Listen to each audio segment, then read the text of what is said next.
उन्हाळ्यात शरीराला थंडावा देणारं, बरं चविष्ट आणि झटपट बनणारं इन्स्टंट कोकम सरबत आता घरीच बनवा। पाण्याने स्वच्छ धुवून असे कोकम घ्यायचे आणि कोकमातील पांढरा गर आणि साल वेगळी करायची आणि ते एका भांड्यात घ्यायचे। तुमच्याकडे जर यापेक्षा जास्त कोकम असतील तर तुम्ही जास्त कोकमांचाही वापर करू शकता। आता आपण जितकी कोकम घेतली आहेत त्याच्या दुप्पट किंवा थोडी जास्त साखर किंवा गूळ घ्यायचा। नॉर्मली कोकम सरबत करताना सगळेच सरबतमध्ये साखर घालतात, आपण गुळाचा वापर करतोय। गुळामुळे देखील या सरबतला खूप छान चव येते। आता गूळ आणि कोकम अगदी व्यवस्थित पाण्यात बुडतील इतकंच पाणी घालायचं। आता हे पाणी घातलेलं गूळ आणि कोकम छान गॅसवर गरम करत ठेवायचं।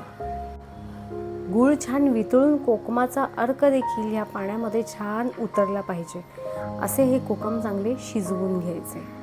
कोकम शिजायला फारसा वेळ लागत नाही, जास्तीत जास्त 7 ते 8 मिनिटात कोकम चांगले शिजतात। गूळ तर विरघळतो पण ह्या कोकमाचा रंग या पाण्यामध्ये अगदी सुंदर उतरतो, पाहू शकता। आता गॅस बंद करून हे शिजलेलं बॅटर थोडंसं थंड करून घ्यायचं। एक भांडं घ्यायचं, त्यावर गाळणी ठेवायची आणि या गाळणीवर ह्या शिजलेल्या कोकमाचा रस ओतायचा। बरं, तुम्हाला फक्त कोकमाचा रसच गाळून घ्यायचा असेल तर या स्टेजला तुम्ही थांबू शकता। आपण कोकमाच्या रसाबरोबरच कोकमाची छान शिजलेली साल देखील गाळून घेतोय।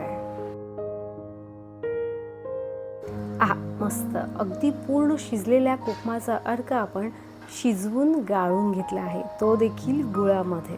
इन्स्टंट कोकम सरबत आपलं करून पिण्यासाठी तयार आहे। आता एका ग्लासामध्ये पाहिजे तितका बर्फ घ्यायचा आणि त्याचबरोबर कोकमचा रस। तुम्ही यामध्ये लिंबाचा रस किंवा थोडासा पुदिना ठेचून घालू शकता। मला हे कोकम सरबत असंच प्यायला खूप आवडतं।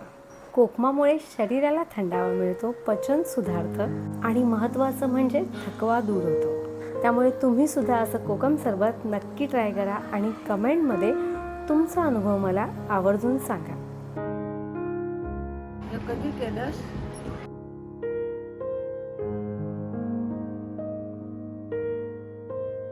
चव थोडी वेगळी आहे पण चांगलं झालंय।